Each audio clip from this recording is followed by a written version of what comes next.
안녕하세요. 저는 현재 회계사 사무실에서 사무 업무 보는 일반직으로 근무를 하고 있어요. 회계사는 아니고요. 일반 사무직으로 근무하며 예비 신랑을 만났고 연애 조금 하다가 남들처럼 나이도 어느 정도 차서 결혼을 생각하던 시기였는데 우리 예비 신랑이 인성도 너무 좋고 정말 든든했어요. 그래서 결혼을 결심하게 되었죠. 예비 신랑이 성격 워낙 좋아 우리 집이랑은 연애할 때부터 왕래가 자주 있었는데 저는 예비 신랑이 굳이 연애할 때부터 시댁 들락날락해서 피곤할 거 있느냐 발걸음도 못하게 해서 결혼하기로 딱 부모님들께 이야기하고 나서야 예비 시댁에 처음 인사를 가게 되었어요. 결혼도 안 했는데 벌써부터 예비 시댁 들락날락하면서 며느리 노릇하려고 들지 마. 그런 거 싫어. 막 굽히고 숙이고. 사람이 간사해서 잘해주면 같이 잘해줘야 하는데 당연시하게 되는 게 사람이더라고. 난 우리 엄마한테 당신이 숙이고 들어가는 거 싫어. 그러니까 결혼하고 나서도 지금부터도 그러지 마. 알겠지?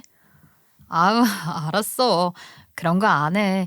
그래도 그냥 당신 어머니는 어떤 분인지, 집안 분위기는 어떤지 그런 거 궁금하기도 하니까 그래.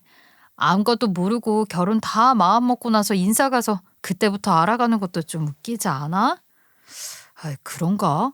미리 좀 간봐둬야 하는 건가? 아니, 굳이 간봐둘 필요 없는데. 당신은 당신 지금까지 하던 대로만 하고 살면 된단 말이야. 알아, 알아. 그래도 그냥 얼굴 한 번만 비춰보자. 분위기 어떤지 대충은 알아둬야지, 나도. 아무리 나 하던 대로 하고 산다 해도 명절에도 뵐 거고, 경조사 때도 뵐 거 아니야. 그런가? 아, 그럼 알겠어. 그러면 엄마는 말고 우리 형이랑 형수님 한번 만나봐. 그럼 대충 답 나올 거야. 딱 한 번이야. 딱 한 번만 보고 그 뒤로는 자주 막 왕래하고 연락하고 그러지 않기다. 예비 신랑은 행여나 제가 벌써부터 피곤해지기라도 할까봐 본인이 앞서서 방패막이 되어주는 사람이었어요. 그래도 저는 집안 분위기 정도는 파악해두려고 끈질기게 예비 신랑을 졸라서 예비 형님과 예비 아주버님을 소개받을 수 있었죠. 그런데 가기 전부터 예비 신랑이 예비 형님 욕을 좀 하더라고요. 형수님은 다 좋은데 사람이 좀 뭐랄까? 가끔가다 몰상식해 보일 때가 있어. 변호사거든. 그래서 은근히 사람을 좀 아래로 깔아보는 경향이 있달까? 그게 매 순간은 아닌데 대화 몇 번 하다 보면 툭툭 던지는 그 말에서 그런 게 느껴져. 에? 정말? 혹시 본인이 변호사셔서 그 프라이드가 엄청나신 거 아니야? 맞아. 약간 그런 느낌이야. 그래서 막 친하게 지낼 필요도 없고.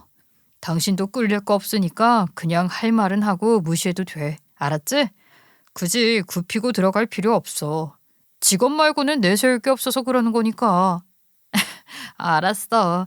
아이, 그래도 아무리 당신 형네 부인인데 이렇게까지 싫어해? 나는 사람 됨됨이를 보지 그 사람이 돈이 얼마나 많은지 직업이 뭔지 그런 거 하나도 안 중요한 사람이야. 그런 걸로 과시하는 인간들 치고 결핍 없는 사람 못 봤어. 자기한테 뭐가 내세울 게 없으니까 그런 거칠애 말고는 보여줄 게 없어서 자꾸 그리로 시선이 쏠리게 하는 거지. 하여튼 나는 형이 왜 그런 사람이랑 결혼했나 모르겠어. 제 눈에 안경인지 뭔지. 나는 남자 하나 잘 고른 것 같아.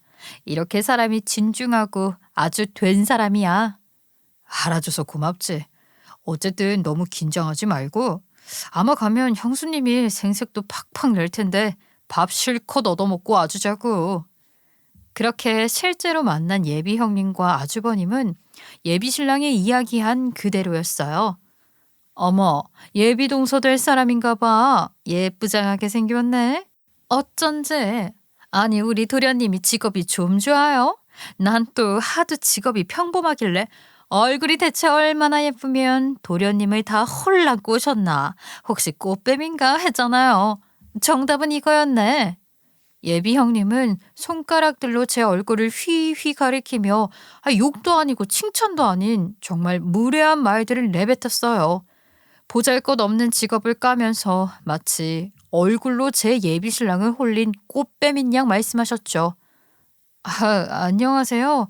이거 예비 형님이 해주신 게 칭찬인지 농담인지 구분이 안 가서 감사해야 할지 꽃뱀은 아니라고 해명을 해야 할지 제가 감이 안 잡히네요. 네, 다행히 꽃뱀은 아니라 그냥 성실하게 돈 버는 직장인이랍니다. 저 역시 은근히 받아쳤어요. 예비 신랑은 제 대답을 듣고는 묘하게 콧구멍을 벌렁거리면서 웃음을 참더라고요. 예비 형님의 표정도 묘한 것이 본인의 무례함을 제가 꼬집었다고 생각했나 봐요. 아, 참 형수님은 저를 무슨 꽃뱀에 놀아나는 등신 취급하시는 거예요? 아이, 물론 저희 예비 신부가 워낙 외모가 출중하기는 하죠. 칭찬만 듣겠습니까? 여전하시네요. 형수님 말은 듣다 보면 이게 웃어야 하는지 울어야 하는지 잘 모르겠더라고요. 제가 늘 부탁드리잖아요.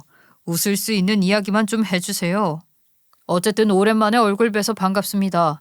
곧 결혼 앞두고 있어서 승현이가 집안 분위기도 좀 궁금해하고 해서 미리 좀 맛보여주려고 만남을 주선했어요. 내가 뭘 또. 그냥 이쁘다고 이야기한 거지 뭐. 예비 형님이란 사람은 제 신랑이 그렇게 돌려 말하자 또 금세 말을 바꿨어요. 한두 번이 아닌 모양인데 여전한 것을 보면 보통은 아니구나 싶더라고요. 그 이후로도 예비 형님의 은근한 갑질과 자랑은 반복이 되었어요. 직원이 물통과 앞접시를 가져다 주었는데 예비 형님이 저를 빤히 쳐다보더라고요. 본인 옆에 놓인 물통과 앞접시였고 저는 그 식기들과 가장 멀리 앉아 있었는데 마치 저보고 세팅하라는 듯한 눈치였어요. 그냥 모른 채 했어요. 이럴 때 눈치 빠르게 행동해봤자 호구 잡힌다는 걸 이미 알고 있었고 굳이 이런 상황에서 가장 멀리 있는 저를 시키려는 예비 형님의 태도가 상식적이지 않다는 걸 알고 있었으니까요. 그러자 예비 형님의 입이 또 한 번 열렸어요. 승현 씨는 지금 다니는 곳이 첫 직장인가? 사회생활 많이 안 해본 티가 나네. 아니요. 저 아마 공부만 오래 한 사람들보다 사회생활 많이 했을걸요? 제가 어릴 때부터 집이 힘들어서 남들보다 좀 빨리 돈 번 케이스거든요. 그래서 제가 생활력 하나는 또 알아줘요. 근데 갑자기 그건 왜 물어보세요? 식기 세팅 안 했다고 저를 돌려까길래 저도 공부만 오래 한 형님을 돌려깠어요. 예비 신랑도 본인 형이랑 이야기하다가 제가 기싸움하는 걸 느끼자 바로 저희 쪽으로 고개를 돌리고 상황을 파악하는 것 같더라고요.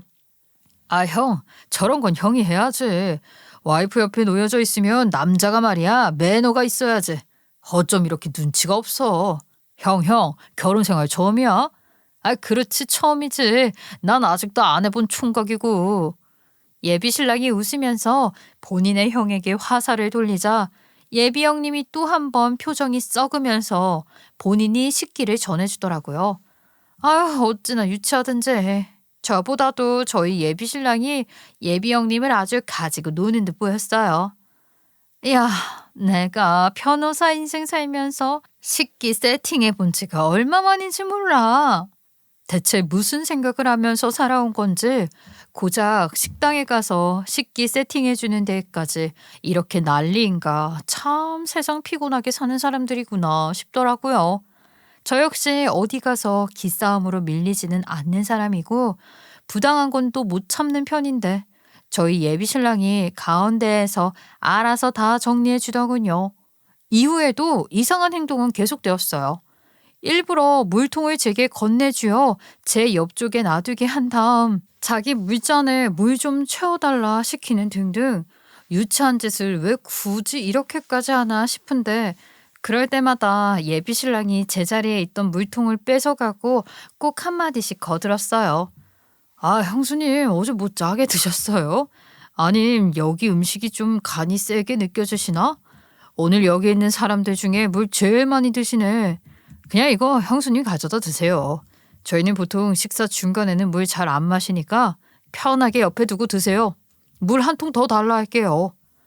그러더니 예비 신랑이 물통도 2병 더 시켜서 예비 형님 옆에 전부 가져다 세워두더군요. 속으로 얼마나 웃겼나 몰라요. 그 만남 자리에서 느꼈던 건 제가 신랑감 하나는 잘 골랐다는 거였어요. 예비 신랑이 가운데에서 눈치 빠르고 센스 있게 잘 챙겨주는 모습을 더 봐버려서 결혼 안 할 이유가 없겠다 싶었죠. 가서 지지 않을 자신도 있었고 어차피 몇 번 보지도 않을 사이기도 했고요. 몇 번 본다고 하더라도 이런 식이면 참 재미있겠다는 느낌마저 들었어요. 전 굳이 싸움 걸어오는 사람을 피하지 않고 끝까지 물어뜯고 맞서는 성격이거든요. 그러고 나면 스트레스도 풀리고 약간 지지 않고 받아치는 체질이라 그럴 수도 있어요. 스트레스 받는 분들은 피하는 게 현명한 거죠. 어쨌든 저는 피하면 되려 스트레스를 받는 체질이라 받아치면서 나름 재밌게 스트레스 간간히 풀 수 있겠다 생각했어요. 집안 분위기는 제대로 알 수는 없었지만 적어도 빌런이 누군지는 파악할 수 있었으니 되었다고 생각했고 저희는 결혼식 날짜를 제대로 잡았어요. 그리고 드디어 시댁에도 인사를 가게 되었죠. 근데 제가 앞에서도 말했지만 이런저런 일도 많이 해보고 딱 정착해서 회계사 사무실에서 일을 한 게 불과 3년 정도 되었어요. 저희 집안이 원래 좀 가난했고 학자금도 아직 다 갚지 못한 상태였어요. 거기다가 저희 엄마께서도 나이가 드시면서 없던 질병까지 얻으신 바람에 치료비까지 돈이 만만치 않게 들어가던 상황이어서 돈이 모이는 족족 거의 다 나가버리는 상황이었죠. 그래서 사실 모아둔 돈이 많지는 않았어요. 그러다 보니까 시댁에 처음 인사를 드리러 가면서 이렇다 할 근사한 선물은 못 사갔고 백화점에서 과일 박스 하나랑 우리 예비 신랑이 홍삼을 또 사서 들려주더라고요. 이거 당신이 샀다고 해? 알았지? 내가 산 거 아니야. 알지? 고맙게도 예비 신랑의 센스 덕분에 전 나름대로 그것까지 들고 양손 무겁게 인사를 갔어요.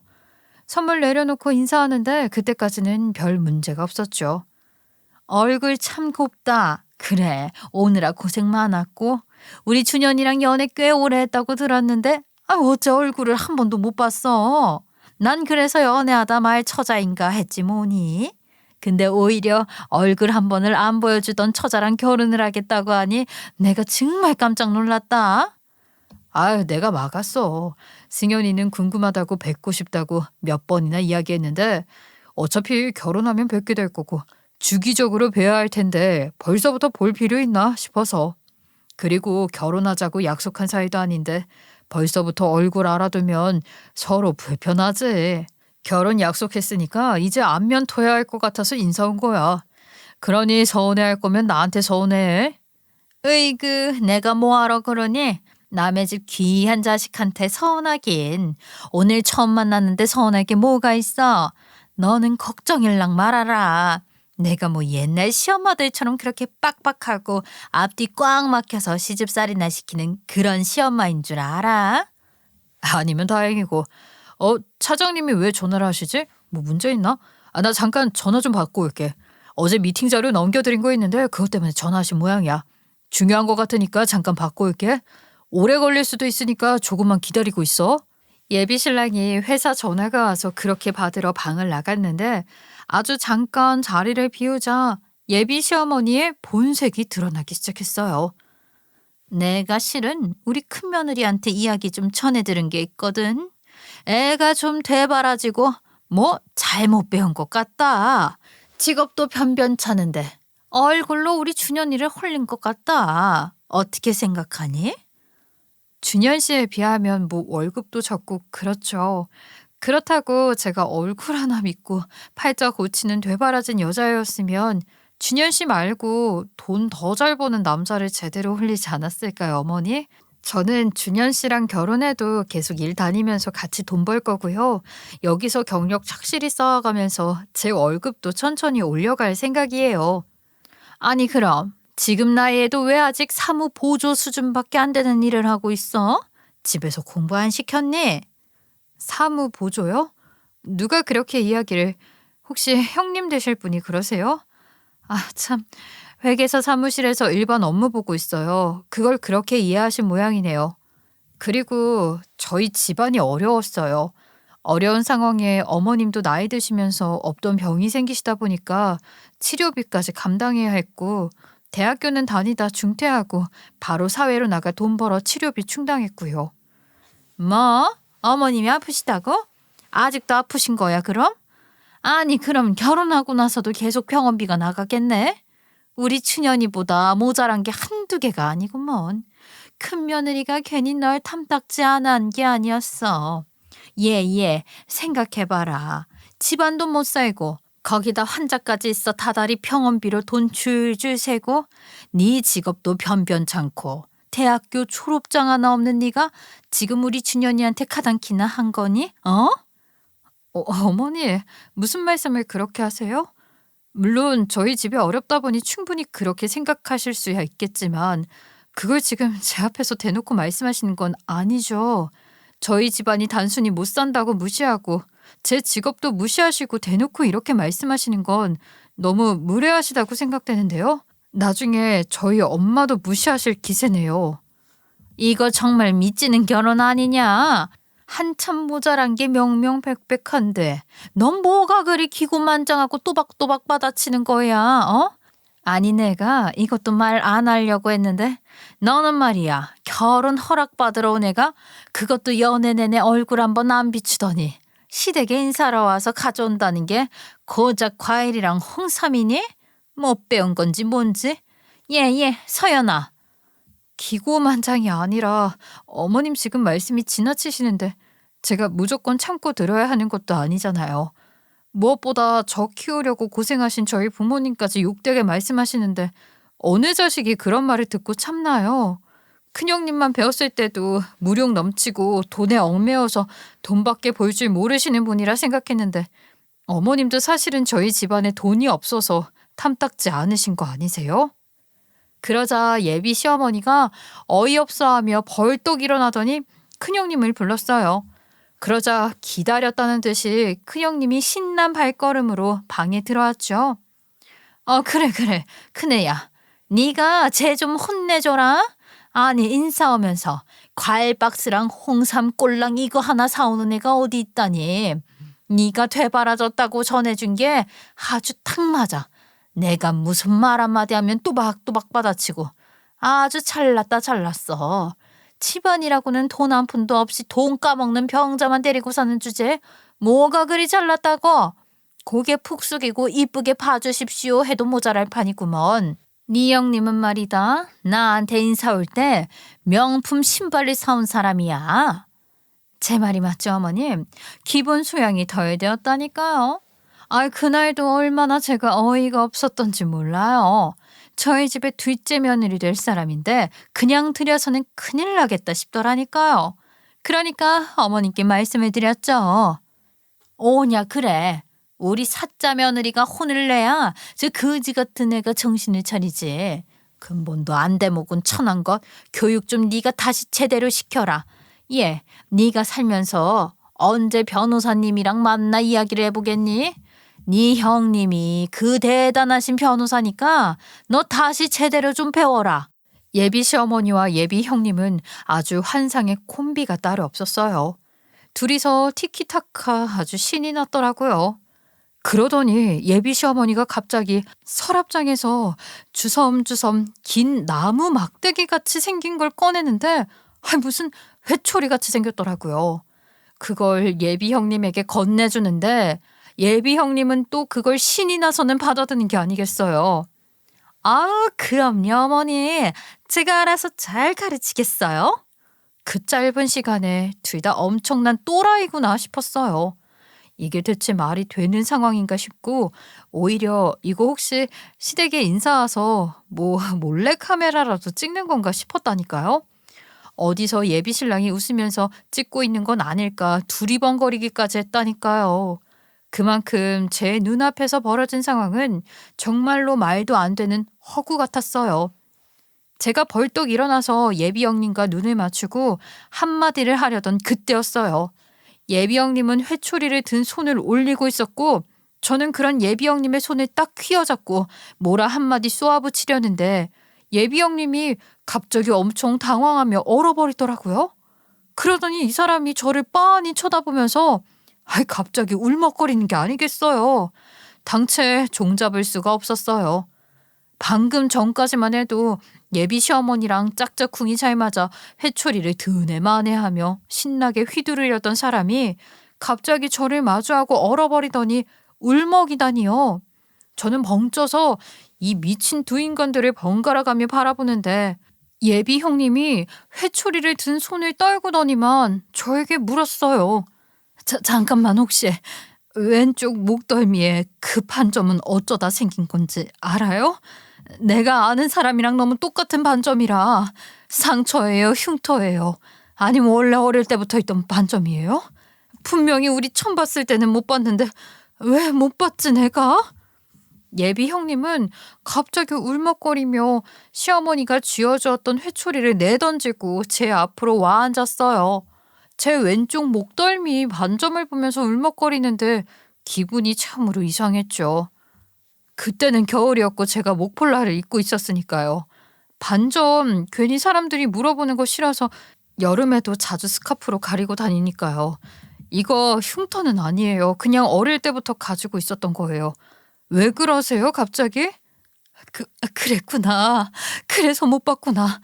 혹시 어릴 때 사진 같은 거 없어요? 부모님이랑 찍은 사진이라던가. 아니, 그보다 어릴 때 형제 있었지 않았어요? 저 어릴 때요? 유치원 때는 있는데 그전 사진은 없어요.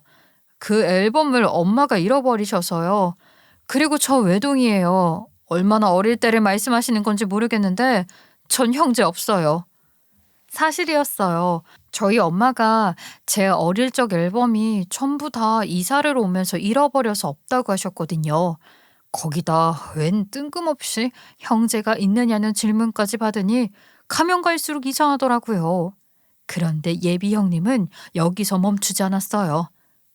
그러면 혹시 아버지 사진은 가지고 있는 거 있어요? 가족 사진 찍은 거 있으면 한 번만 보여줄래요? 아니 얘, 너 갑자기 왜 그러냐? 왜 갑자기 멍한 사람처럼 횡설수설이야? 근데요, 정말 우습게 예비 형님이 제게 가지고 있냐고 물어보는 것마다 제가 없더라고요. 앨범도 없으니 가족 사진도 없고 아버지란 사람은 저 어릴 때 돌아가셨다고만 해서 얼굴 한 번 본 적이 없었어요. 자꾸만 제게 없는 것들만 예비 형님이 쏙쏙 골라 물어보고 보여달라기까지 하니까 제가 점점 예비 형님에게 말려드는 것 같다는 생각이 들더라고요. 죄송하지만 이러시는 이유를 모르겠네요. 혹시 저를 아세요? 아니면 뭐 저희 엄마를 알고 계시기라도 하는 거세요? 혹시 부모님이 두 분 다 살아계셔? 아니지. 자, 이거 봐봐. 그럼 내가 왜 이러는지 승현 씨도 알 거야. 예비 형님은 그제야 자기 핸드폰을 들어 웬 사진 하나를 보여주었어요. 그런데 저도 보고 사실 좀 놀랐어요. 그 안에는 똑같이 목덜미에 반점이 크게 나 있는 여자아이 둘과 아버지로 보이는 남자 하나가 사진에 찍혀 있었거든요. 사진과 예비 형님을 번갈아 바라보자 형님이 자기 머리카락을 들춰내며 본인 목덜미를 보여주었어요.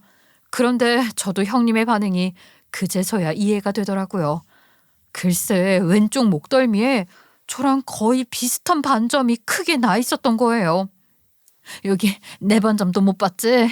나도 늘 목을 가리고 다니는 옷만 입고 다니니까. 사실 우리 아버지가 둘째만 데리고 어딜 나가셨다가 둘째를 잃어버렸다고 했어. 목덜미에 큰 반점이 있는 애라 눈에 띄니까 동네 사람들 중에서라도 누가 발견할 거고 그럼 금방 찾으실 거라 생각했지. 그런데 그걸 1년이 가도 2년이 가도 못 찾으셨어. 근데 그게 지금 저라는 말씀이세요? 아니 고작 반점 하나 때문에요. 아직 친자 검사를 한 것도 아닌데 벌써 너무 확정 지으시는 거 아니에요? 세상에 여기 반점 있는 사람이 어디 저희 둘뿐이겠냐고요. 너 아버지 얼굴은 기억나? 사진 하나라도 있어? 아니면 태어났을 때 사진, 신생아 때 사진이라든지 아주 어릴 때라도 부모님이랑 함께 찍은 사진이 하나 정도는 있어야지. 근데 하나도 없잖아. 아버지 얼굴도 기억이 안 난다면서. 이거 뭔가 좀 이상하지 않아? 아니, 물론 기억은 안 나요. 저 어릴 적에 돌아가셨다고만 했으니까요. 아무리 그래도 저희 엄마는 살아 계세요. 그럼 어머니께 다시 여쭤봐. 그 목점은 하도 특이하게 생겼고 나랑 내 동생이 같은 위치에 있어서 이렇게 확신하고 이야기하는 거야. 아마 어머님께서 뭔가 알고 계시는 것 같은데 숨기고 계신 걸 수도 있을 거란 생각이 드네. 잃어버린 내 동생을 이렇게 찾게 되는구나. 예비 형님이 잃어버린 동생 어쩌고 저쩌고 하면서 난리를 치다가 이제는 저한테 내 동생 하며 울고 계셨어요. 그 바람에 예비 시어머니의 회초리고 뭐고 다 내팽개쳐진 채 방에 덩그러니 앉아 있었죠. 전화를 끝마치고 방으로 돌아오던 예비 신랑도 예비 시어머니도 벙쪄 아무 말도 못하고 그저 저랑 예비 형님만 바라보고 있었어요. 그래도 저는 아닐 거란 생각에 빨리 오해가 더 커지기 전에 상황을 정리해야겠다고 생각했어요. 그 자리에서 바로 저희 엄마에게 전화를 걸었죠. 엄마, 저 승연이에요.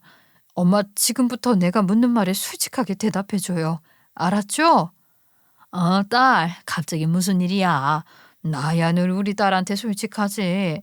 왜, 뭘 물어보려고? 내가 오늘 시댁에 인사하러 왔다가 예비 형님을 만났는데요. 이분 왼쪽 목덜미, 그러니까 저랑 똑같은 위치에 똑같이 생긴 반점이 있는 걸 발견했어요. 나 엄마 친딸 맞지요? 정말로 우리 가족 사진 하나도 없고 나 갓난아기 일 때 찍은 사진도 하나도 없잖아요. 생각해보니까 이상해서요. 제가 평소와 달리 심각하게 묻자 엄마도 잠시 가만히 계시더니 이내 입을 여셨어요. 그, 그 형님이란 사람이 너한테 뭐라고 했니? 저를 잃어버린 자기 동생이라며 울고 계세요. 그러면서 어릴 적 사진, 아버지 얼굴 기억나냐 이런 걸 묻는데 단 하나도 대답을 할 수가 없더라고요. 지금까지는 이상한 줄 모르고 아무 생각 없이 살았는데 지금 이 상황이 와보니까 이상하긴 이상한 것 같아요. 엄마, 솔직하게 이야기해줘요. 저는 엄마에게 혹시나 해서 물어보면서도 당연히 엄마가 아니라고 이야기하실 줄 알았어요. 평생을 이렇게 살아왔는데 갑자기 나이 30에 출생의 비밀 뭐 이런 걸 안다는 게 너무 말도 안 된다고 생각했기 때문이죠. 무엇보다 예비 형님의 큰 오해일 뿐이라고 생각했던 것 같아요. 그런데 엄마가 제 말을 들으시더니 갑자기 울면서 미안하다고 하시는 거예요. 승연아, 미안하다. 사실 내가 너 엄청 어릴 때 혼자 돌아다니는 걸 보고 집으로 데려왔어. 근데 며칠 뒤에 엄마가 있는 동네에도 너를 찾는 전단지가 몇 개 붙어 있더구나. 엄마가 근데 그걸 못 본 채하고 너를 계속 키웠어. 내가 남편이랑 아이를 못 가졌는데 그래서 너를 데려다가 친딸처럼 키우고 있었던 건데 이게 정이 드니까 못 보내겠더구나. 처음에는 부모를 찾아줘야지 생각했는데 키우다 보니 며칠 사이에 정이 들어버려서 정말 미안하다. 엄마는 네 친엄마가 아니야. 엄마, 그게 무슨... 지금 엄마가 무슨 말을 하는 건지 알고 이야기하시는 거예요? 지금 제 친부모가 저를 찾는 걸 알면서 엄마가 모른 채 키웠다고 이야기를 하시는 거냐고요? 저는 엄마 이야기를 듣고 당연히 충격을 받았어요. 저희 엄마가 제 친엄마가 아닌 것도 충격이었고 제 친부모가 나를 찾고 있다는 걸 알면서도 모른 채 하고 저를 돌려보내지 않고 계속 키웠다는 게 많이 충격적이었죠. 어쨌든 그게 올바른 행동은 아니니까요. 어떻게 보면 친부모와 자식 사이를 일부러 갈라놓은 행동이잖아요. 내 가족이 우리 엄마가 도덕적으로 저질러서는 안 될 일을 저질렀다는 생각에 매우 몹시 혼란스러웠죠. 뭐 그렇다고 해서 친엄마가 아닌 엄마가 밉다거나 그런 건 아니었어요. 키워준 것도 사실이고 저는 사랑도 정말 많이 받고 자랐기 때문에 엄마에 대한 애정과 고마움은 여전했는데 애정과 엄마가 저지르신 비도덕적 행동 사이에서 이걸 어떻게 반응해야 하나 좀 충격적이었던 거죠. 승연아, 나도 내가 무슨 짓을 저지른 건지 알고 있다. 너한테 용서해달라 하지 않으마. 그래서 네 자매라는 사람이 뭐라고 하셔? 아버지가 너 찾고 있다고 하니? 엄마의 물음을 저는 그대로 예비 형님에게 다시 물었어요. 그럼 제 친아버지라는 분은 아직도 저를 찾으시나요? 여전히 찾고 계시지. 늘 가슴 아파하시고 아직도 눈 감으면 그때 둘째 잃어버린 기억에 힘들어하셔. 친자 검사도 당연히 하겠지만 보자마자 내가 느낌이 와서 내 동생이라는 느낌. 지금 바로 가도 괜찮으니까 우리 아버지 한번 뵈러 가지 않을래? 아버지는 보자마자 바로 아실 수도 있잖아. 부모가 자기 자식 하나 못 알아보겠어? 라고 하셨어요. 예비시댁에 인사하러 왔다가 이게 웬 날벼락 같은 소식인지 혼란스러웠지만 어찌된 일인지 알아보려 형님을 따라 그 자리에서 바로 제 친아버지라는 사람을 보러 가기로 했죠. 예비신랑이 자기도 가겠다고 했지만 제가 굳이 그러지 않아도 된다고 했어요. 그렇게 예비 형님과 둘이 차를 타고 살면서 한 번도 가본 적 없던 동네로 향했죠.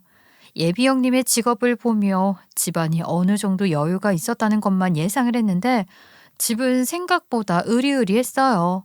높은 담장으로 둘러싸여 집안이 잘 보이지도 않는 그런 집이더라고요. 솔직히 집 보고 뜨악했어요. 예비 형님이 초인종을 누르고 저예요 하니 문이 열리더라고요. 예비 형님을 따라 집 안 마당을 가로질러 안으로 들어서자 집안일 봐주시는 가사 도우미로 보이는 분이 마중 나오시더라고요. 어쩐 일로 일찍 오셨어요? 사장님 2층 침실에 방금 들어가셨어요. 손님도 같이 오셨나 봐요. 차 내어드릴까요? 차는 됐어요. 이따가 제가 부르면 그때 올라와 주세요. 제가 내려올 때까지 아무도 2층에 올려보내지 마시고 1층에만 계셔주시고요. 하셨죠? 저희는 그렇게 2층으로 올라갔고 아버지란 사람이 있다는 방 문을 열고 들어갔어요. 아버지, 제가 누구 데려왔는지 한번 보세요. 누군지 알아보시겠어요? 예비 형님은 방문을 들어서자마자 그렇게 이야기를 하면서 저를 끌어당겼어요. 그런데 저도 친아버지란 사람을 보고 깜짝 놀랐죠. 그분 왼쪽 목덜미에도 저와 같이 보이는 반점이 있었거든요. 그런데 이분이 저를 보자마자 목덜미에 반점을 보고 놀라서 엉엉 우시는 게 아니겠어요? 세상에, 어떻게 대체 네가 정말 살아있었구나. 명을 달리했으면 어쩌나. 아무리 뒤져도 널 못 찾아 내가 정말 널 다시는 못 보는 줄로만 알았다. 눈물로 지새운 밤이 몇 날 며칠인데 그래도 이렇게 보게 되는구나. 그렇지 아버지, 잃어버린 둘째 맞죠? 딱 봐도 아시겠죠? 다 맞아. 내가 그날 널 잃어버리기 전까지도 봤던 얼굴이 얼마나 생생한데. 정말 제가 친딸이 맞다고 생각하시는 거예요? 고작 이 반점 하나 때문에요? 저는 아직도 잘 못 믿겠어요. 이게 진짜 사실인지. 부모는 세월이 아무리 지나도 자기 자식은 알아보는 법이다.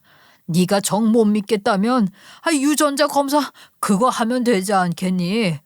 그래, 그건 어찌 지냈니? 어디서 살고 있어? 지금까지 널 키워준 부모는 누구고 배 굶고 고생은 안 했어? 그분이 저희 어머니에 대해 묻기 시작하자 저는 저희 엄마 사진을 보여드렸어요. 그런데 저희 엄마 사진을 보시자 갑자기 아버지란 분이 크게 당황하며 울먹이시더군요. 내가 죽을 죄를 지어 이런 벌을 받는 건가 보다. 그랬구나. 그런 거였어. 그렇게 혼자 중얼거리시더니 눈물을 뚝뚝 흘리시는 거예요. 그러더니만 아버지가 충격적인 사실을 이야기하시는데 아까 저를 키워주신 엄마가 해주신 이야기랑은 또 달랐어요. 너도 아마 네 엄마에게 듣게 될 테니 솔직히 이야기하마. 내가 실은 젊었을 적에 네 엄마에게 못할 짓을 했어. 엄연히 가정에 있으면서 그 사실을 숨기고 네 엄마와 바람을 피웠다. 네 엄마는 몰랐어. 나중에 너를 낳고 나서야 알았지. 뭐예요? 저희 엄마를 아신다고요? 그럼 진짜 저 형님이 보여준 사진 속 아이가 저라는 말씀이세요? 아니, 그보다 저희 엄마를 지금 상간녀 만들었다는 이야기를 하고 계신 거예요? 그럼 날 키워준 엄마가 아니라 진짜 친엄마가 맞는 거잖아. 근데 엄마는 왜 이런 거짓말을 하는 거예요 대체? 정리를 해보자면, 그러니까 이 아버지란 인간이 우리 엄마한테 본인이 유부남인 걸 숨기고 바람을 피웠다는 소리를 하더라고요. 쉽게 말해 두 집 살림을 차렸던 거죠. 나중에 저를 낳고 나서야 저희 엄마가 그 사실을 알게 되었고요. 널 낳고 나서 너희 엄마가 알아챘고 그때 딱 내 아내도 내 불륜 사실을 눈치챘어. 그때 내가 너무나도 네 엄마에게 못할 짓을 했다. 너를 엄마에게서 데려와서 키우려고 했다. 아내도 차라리 아이를 데려오고 다신 그 여자한테 가지 말라고 했고. 두 집 살림 차리셨던 거네요. 걸리고 나선 가차없이 엄마를 버리고 저까지 뺏어 오신 거고요. 그냥 못할 짓 한 수준이 아니잖아요, 이건. 근데 무슨 낯으로 저를 찾아다니셨다는 거예요? 그때는 그런 일이 종종 있었으니까 나도 그냥 그래도 되는 줄 알았다. 그럼 저희 엄마는 당신한테 배신당한 것도 모자라서 본인이 낳은 딸까지 빼앗겼던 거네요. 어떻게 그럴 수가 있어요? 어느 날 내가 너랑 단둘이 나와 있는 걸 본 모양이구나. 제 자식이라 좀 컸어도 다 알아봤겠지. 내가 널 알아본 것처럼. 그래서 널 다시 데려가서 키웠던 거구나. 나는 네 엄마가 그랬을 거라고는 생각도 못했다. 살던 집도 없어졌으니 찾으러 간다 한들 찾지도 못했겠지만. 이 사람의 이야기를 듣고 보니 저희 엄마가 거짓말 하신 게 틀림없다고 생각이 되더군요. 그냥 제가 불륜으로 태어난 자식이라는 걸 모르게 하시려고 거짓말 하신 거란 생각이 들었어요. 차라리 본인이 그냥 길 잃어버린 애 데려다 키운 나쁜 사람이란 식으로 둘러대신 거겠죠. 저희 엄마는 제가 혹시나 불륜으로 태어난 자식인 걸 제가 알고는 상처받을까 봐 숨기셨는데 당신은 그걸 또 이렇게 솔직하게 이야기하시고 참 대단한 부정이네요. 자초지종을 듣고 나니 얼굴도 모르던 아버지란 사람이 더 싫어졌어요. 그런데 와중에 예비 형님은 아버지란 사람이랑 잘해서 그런가 가재는 개편이라고 옆에서 울며 아버지도 너 많이 찾았다고 편을 들더라고요. 승현아, 아무리 그래도 네 아버지야. 네 아버지도 젊을 적에 하도 그런 일이 비일비재하다 보니까 한 번 실수하셨던 거고 그때 널 잃어버린 뒤로 늘 참회하시는 마음으로 하루하루 힘들게 살아가셨어. 네가 아버지 한 번만 용서해 줄 수도 있잖니. 용서요? 참회요? 평생 찾게 놔둘 걸 그랬네요. 엄마 한 사람의 인생을 이렇게 힘들게 만든 장본인이면서 한평생을 참회하셨다고요? 그래서 결과적으로 저나 저희 엄마한테 어떤 득이 되었나요? 저희는 아무것도 바뀐 게 없어요. 저희 엄마를 힘들게 만든 범인이 여기 계신 줄 오늘에서야 알았네요. 그러니까 저는 용서 못해요. 정말로 모르고 살았어도 되었을 뻔했어요. 차라리 얼굴도 모르고 일찍 돌아가셨어도 정직한 아버지가 나왔어요. 설령 그게 거짓이라 하더라도요. 뻔뻔하게 불륜 저지른 사람이 제 친부라니 너무 실망스럽고 싫었어요. 그런데도 엄마는 제가 상처받을까봐 이 사람의 허물을 덮어주려 하셨던 거잖아요. 아버지가 한 행동을 생각하면 저희 엄마는 아버지에게 과분한 사람이었던 거예요. 용서 못한다고 마지막으로 한마디 던지고 매정하게 돌아서는 저를 예비 형님이 붙잡으며 대신 사죄했어요. 승현아, 네가 어떤 심정인지 너무 잘 알아. 그래도 아버지 사실날 얼마 안 남았어. 아버지란 사람도 젊었을 적 철없이 했던 거고 지금은 누구보다 후회하며 한평생 너를 잃어버려서 살았는지 죽었는지조차 모르고 살아왔던 것으로 이렇게 벌을 받고 있지 않았니? 너도 자식 생기면 그게 얼마나 힘든 일인지 알 거야. 네가 아직 자식이 없어서 그래. 아버지의 허물은 내가 대신 사과하마. 너도 어쨌든 아버지 자식인데 자식된 도리로 허물 한 번쯤은 덮어주면 안 되겠니? 내가 이렇게 부탁할게. 아까 너 보자마자 얼마나 기뻐하셨는지 너도 봤잖아. 자꾸 감싸주려고 하지 마. 나는 자식이 있고 내 배우자가 있으면 절대 바람이나 두 집 살림 같은 짓 안 해요. 태어날 자식 보기 부끄러워서요. 그리고 부모의 허물 덮어주는 게 자식이라고요? 저한테 부모는 저희 엄마 한 명뿐이에요. 나중이면 모를까? 지금 당장은 한평생 날 키워주신 저희 엄마를 그렇게 대한 저 사람을 용서할 수 없어요. 아버지 편들 거면 할 말 없으니까 이 손 놓으세요. 제가 그렇게까지 이야기하자 예비 형님도 더 뭐라 이야기도 못한 채 제 손을 살포시 놓아주었어요. 그대로 저는 혼자 집을 나와 엄마에게 가려 했죠. 그런데 예비 신랑이 집 밖에서 기다리고 있더라고요. 미안, 혼자 갔다 온댔는데 그래도 걱정되어서 쫓아와서 기다리고 있었어. 괜찮아? 어디 데려다 줄까? 엄마한테 가고 싶어. 지금은 아무것도 이야기하고 싶지 않아. 가는 길에 머릿속 정리도 좀 하고 어떻게 이야기할지 정리 좀 해볼게. 잠깐만 시간 좀 줄 수 있어? 당연하지. 근데 아까 우리 엄마 방에 꺼내져 있던 나무 막대기는 뭐야? 무슨 회초리 같이 생겼길래 뭐냐고 엄마한테 물으니까 말을 안 하시던데. 혹시 당신 그거 뭔지 알아? 그거? 내 직업이 변변찮고 집안도 못 살고 우리 엄마 아프셔서 줄줄이 병원비로 살 텐데 당신이랑 결혼한 거 너무 미친 거 아니냐. 그러면서 고작 과일이랑 홍삼 사왔냐고 하시면서 형님 불러다가 회초리질 하라고 시키시던데. 저는 그냥 줄줄이 사실대로 이야기했어요. 예비 신랑 당연히 경악하면서 자기 엄마랑 형님이 그런 사람인 줄 몰랐다 했죠. 뭐? 우리 엄마가 그런 소리를 했어? 아, 진짜 어떡해. 나이 들고 엄마 노망 나셨나 봐. 내가 정말 너무 창피하고 얼굴을 못 들겠다. 아이, 그래서 형수님도 또 좋다고 그걸 들고 당신한테 휘두르려고 했어? 그러다 내 목 여기 반점 보고 지금 이 사달이 난 거야. 아, 말 나온 김에 간단히 이야기하자면 예비 형님이랑 내가 배다른 형제네. 친부가 우리 엄마한테 유부남인 걸 속이고 바람 피워서 날 낳았나 봐. 그래놓고 우리 엄마한테서 나도 뺏어와서 키우려고 했는데 엄마가 어느 날 나를 보고 다시 데려오셨던 거래. 참, 사람 인생이 이렇게 꼬여도 되나? 들으면서도 어이가 없더라. 아휴, 그럼 당신은 아버지에 대한 마음이 어떤데? 저는 아버지랑 예비 형님한테 뭐라고 하고 나왔는지도 전부 다 이야기해주고 입장을 분명히 밝혔어요.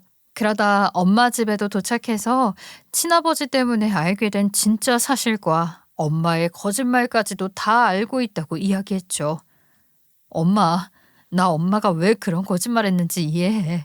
사실을 알게 되면 내가 상처받을까 봐 그랬던 거잖아. 엄마를 나쁜 사람으로 만들어서라도 내 마음 지켜주고 싶었던 거잖아. 내 유일한 부모는 엄마 한 명뿐이야. 지금까지도 그랬고 앞으로도 그럴 거야. 나는 그 집 자식이라고 생각 안 해. 그러니까 앞으로도 우리 둘이 오손도손 살자. 알겠지, 엄마? 네가 아빠 없이 자라서 아빠를 지금이라도 알게 된 거라면 그리움이나 결핍을 나 모르게 가지고 있었을 수도 있을 거라 생각했어. 그리고 그런 부분은 내가 막을 수 없을 거라고 생각했고 언젠간 아빠가 있다는 사실을 알게 되면 그 인간이 나한테는 못할 짓 했어도 너는 예뻐했으니까 나한테 나쁜 거지 나쁜 아빠는 아니었다고 생각하기로 했지. 그래서 만약에 오늘 같은 상황이 벌어진다면 어떤 거짓말을 해야 네가 덜 상처받을지 고민하곤 했었어. 그래서 내가 덜 상처받게 하려고 늘 염두에 두고 고작 생각해낸 게 엄마가 길 잃어버린 아이 데려와서 쭉 키웠다는 거짓말이었어? 어쩜 그래. 나한테는 엄마 하나뿐이야. 없는 아빠 때문에 결핍 같은 게 있었던 적도 없었어. 정말이야. 난 엄마 하나만 있어도 충분해. 충분히 사랑받았어. 엄마도 울고 저도 울고 옆에 있던 예비 신랑도 울었네요. 저도 지금 와서 출생의 비밀을 알았다 한들 크게 달라질 게 없었고 오히려 그 일로 엄마가 제게 주신 사랑의 깊이와 예비 신랑의 진면목을 더 알게 되었다고나 할까요? 저는 그대로 결혼을 했고요. 그들에겐 제가 먼저 친자검사 해보자고 했어요. 더 확실하게 하고 싶었거든요. 당연히 일치가 나오더라고요. 형님네 집안이 사실 내 친부모 집안이라는 걸 알아서 시어머니도 더 이상 함부로 하지도 못하고 애매하게 눈치만 봤죠. 거기다가 남편이 또 저 모르게 시댁에 가서는 시어머니 서랍이며 옷장을 전부 뒤져서 회초리 같은 걸 모조리 다 분질러 버렸대요. 한 번만 더 이런 무식한 짓 하면 다시는 얼굴 못 볼 줄 알라며 시어머니에게도 형님에게도 처음으로 엄청 크게 화를 냈다더라고요. 며느리 들어오면 형님이랑 둘이 괴롭힐 생각에 신나 있던 시어머니도 형님도 전부 저한테 캥기는 것들만 있으니 이빨 빠진 호랑이들이나 다름없었죠. 노답 스트레스만 주는 시어머니도 시어머니지만 자기 아빠가 쓰레기짓해서 저랑 저희 엄마 인생을 그렇게 만들었다는 것 때문에 저한테 미안해서인지 함부로 하지도 못했어요. 정말 깨갱해서 내가 가면 슬슬 눈치 정도만 보고 뭐라고도 못하니 제 결혼 생활은 반대로 아주 활짝 폈죠. 태어나는 그 순간부터 베베 꼬여 피곤한 팔자였던 제가 그래도 30대가 되어서야 인생이 조금 정리가 된 듯 싶었어요. 가끔 형님은 은근히 아버지 소식을 전하기도 하는데 저는 아직 아버지를 용서할 수 없는 것 같아요. 그래서 저는 아직 마음의 준비가 안 되었으니 아버지 소식 전하지 말라 칼같이 끊어내고 있는 중입니다. 그리고 이제 와서 저희 친정집 형편 힘든 거 알고 나서 엄마 치료비랑 생활비를 보내주는데 엄마한테는 그 돈 다 받으라고 했어요. 30년 동안 엄마가 저 키운 양육비라고 생각하라고요. 그리고 또 한 가지 이해가 잘 되지 않는 부분이 있었는데 아빠가 바람을 피워서 밖에서 자식을 낳았다 하면 솔직히 저는 배신감이 엄청날 것 같은데 형님은 안 그런가 봐요. 제가 과연 친부를 용서하는 날이 올까요? 사실 아직도 제 마음을 잘 모르겠습니다. 그래서 많은 분들의 조언을 좀 구해보고자 여기에 사연을 보내게 되었어요. 얼굴도 모르는 분들이니 보다 솔직하게 이야기를 털어놓을 수 있었던 것 같아요. 현명한 조언 많이 부탁드릴게요. 날이 많이 추워져 감기가 유행이더라고요. 다들 감기 조심하시고 가정에는 늘 평화가 깃들기를 바라며 이만 제 이야기는 줄이겠습니다. 감사합니다.